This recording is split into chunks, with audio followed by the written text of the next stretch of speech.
Assalamualaikum warahmatullahi wabarakatuh.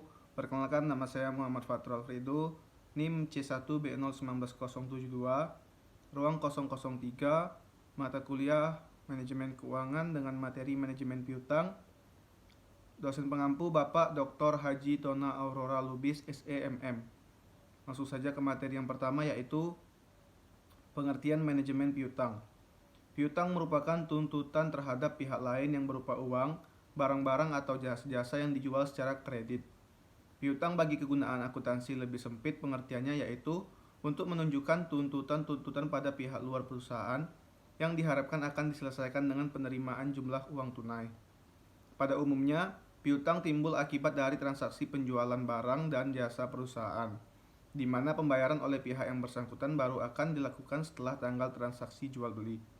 Mengingat piutang merupakan harta perusahaan yang sangat liquid, maka harus dilakukan prosedur yang wajar dan cara-cara yang memuaskan dengan para debitur, sehingga perlu disusun suatu prosedur yang baik demi kemajuan perusahaan.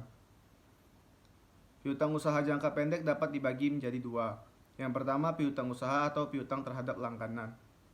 Piutang usaha atau piutang terhadap langganan dalam perkiraan piutang usaha dicatat sebagai tagihan yang timbul dari penjualan barang atau jasa yang merupakan usaha perusahaan yang normal atau kurang dari 1 tahun. Disajikan dalam neraca sebagai aktiva lancar, tetapi apabila telah lebih dari jangka waktu 1 tahun, maka akan dilaporkan sebagai aktiva tidak lancar. Yang kedua, ada piutang yang akan diterima. Piutang yang akan diterima merupakan kontrak prestasi yang sebenarnya sudah menjadi hak perusahaan, akan tetapi belum atau tidak saatnya untuk diterima. Piutang ini timbul pada suatu akhir periode, di mana sebenarnya tagihan tersebut akan diterima pada periode yang akan datang. Adapun hal-hal yang termasuk dalam piutang yang akan diterima adalah: yang pertama, ada bunga yang masih harus diterima yang timbul dari aktiva yang dimiliki perusahaan seperti wesel tagih dan bond. Yang kedua, ada piutang sewa yang masih harus diterima yang ditimbul dari hasil penyewaan seperti gudang, mobil, dan alat-alat besar lainnya. Yang ketiga, ada pendapatan piutang merupakan pendapatan yang akan diterima sebagai hasil investasi dalam perusahaan. Penggolongan piutang dan umur piutang dapat digolongkan ke dalam 4 jenis, yaitu: yang ke satu, piutang lancar adalah piutang yang diharapkan tertagihnya dalam 1 tahun atau siklus usaha normal.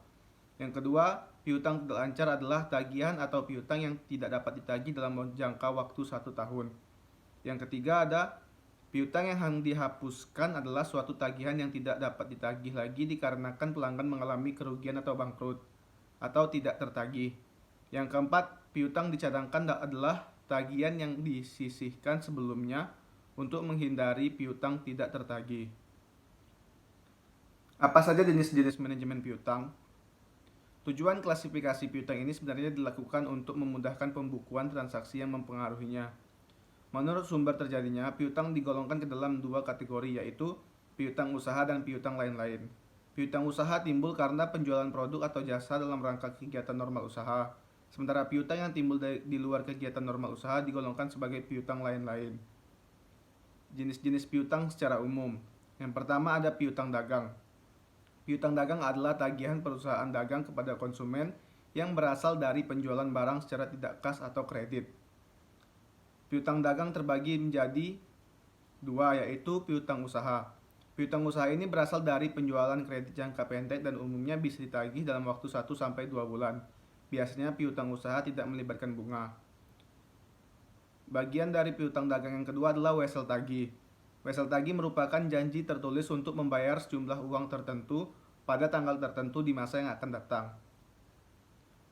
Jenis-jenis piutang yang kedua adalah piutang lain-lain atau non-dagang. Piutang lain-lain adalah tagihan perusahaan kepada pelanggan atau pihak lain akibat dari transaksi yang secara tidak langsung berhubungan dengan kegiatan normal usaha perusahaan. Contoh yang termasuk dalam piutang jenis ini yaitu piutang pegawai, piutang dari perusahaan afiliasi, piutang dividen, piutang bunga, dan lain-lain. Miss Wonger membedakan piutang menjadi 3 macam, yakni piutang usaha. Piutang usaha yang dapat ditagih antara 1-2 bulan. Yang kedua, piutang wesel atau wesel tagih, piutang yang ditagih lebih dari 2 bulan. Yang ketiga, ada piutang lain-lain. Jenis piutang ini apabila dapat ditagih dalam jangka 1 tahun, maka akan diklasifikasikan ke dalam aktiva lancar. Jika tidak, akan dicatat sebagai aktiva tidak lancar. Faktor-faktor yang mempengaruhi besarnya investasi pada piutang. Yang pertama ada volume penjualan kredit. Semakin besar volume penjualan kredit, makin besar investasi yang tertanam dalam piutang. Yang kedua ada sayat pembayaran atau termin. Semakin lama masa kredit, semakin besar investasinya. Yang ketiga, ketentuan tentang pembatasan kredit. Batasan kredit dapat berupa kuantitatif atau plafon kredit.